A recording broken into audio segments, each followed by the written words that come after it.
வாராகி அன்னை திரிசக்தி வாராகியின் அருள் ஆசிகளோடு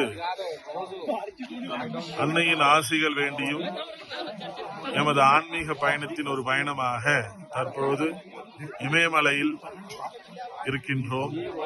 பின்னால் நீங்கள் பார்த்துக் கொண்டிருப்பது சைனாவினுடைய எல்லை பகுதி. நாம் நின்று கொண்டிருப்பது இந்தியாவினுடைய எல்லை பகுதி.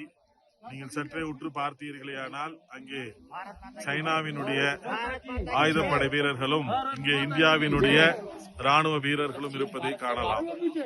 இந்த இடம் கிட்டத்தட்ட 19,000 அடிக்கு மேல் உள்ளது. சுவாசிப்பது என்பது மிகவும் கடினமாக உள்ளது. நீண்ட நேரத்திற்கு பிறகு நம்முடைய சுவாசம் என்பது இவ்விடத்திலே சீரடைகிறது. அதுவும் கடினப்பட்டுதான் சுவாசிக்கப்பட வேண்டியுள்ளது. பல ஆன்மீக அன்பர்களும் ஆன்மீக குருமார்களும் இப்பகுதியிலே வந்து தங்களுடைய ஆன்மீக தேடலை தேடினார்கள் என்பது ஐதீகம்.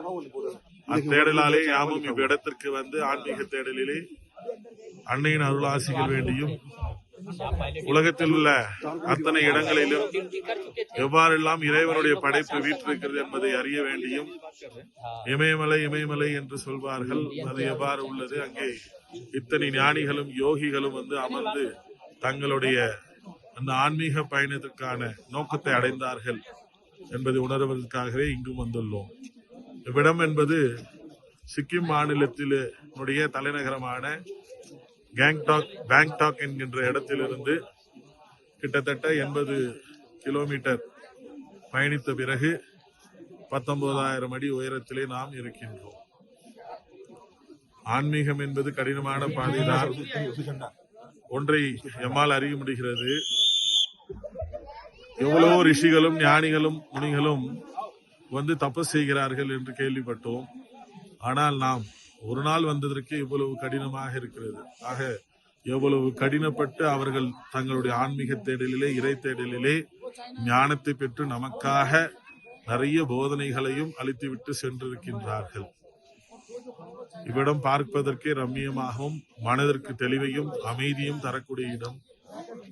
எமது ஆன்மீக தேடலுக்கும் எம் அன்னை ஆசீர்வதித்து இந்த இமயமலை சாரலிலே எமக்கும் அருள் பாலிக்க வேண்டி பிரார்த்திக்கின்றோம். எமது சேவார்த்திகளுக்கும் அன்னை வாராகியினுடைய வழிபாட்டினர்களுக்கும் அனைத்து மக்களுக்கும் உலக சேமத்திற்காகவும் அனைவருக்காகவும் பிரார்த்தித்து லோக சேமத்திற்காக நோயற்ற வாழ்வும் குறைவற்ற வளமான வாழ்க்கையும் அனைவரும் பெற்றிட பிரார்த்திப்பதோடு நீண்டாயிலும் நிலைத்து செல்வம் வளமானது ஒரு வாழ்க்கையும் பெற்றிட வேண்டுகின்றோம். அன்னை வாராகியினுடைய அந்த நாம தேடலிலே அவருடைய ஆசிகளை வேண்டியும் அவளுடைய திவ்ய தரிசனத்தை வேண்டியும் யாம் பயணிக்கின்ற இந்த இமயமலை பயணத்திலே அன்னையினுடைய ஆசிகள் வேண்டி பிரார்த்திக்கின்றேன்.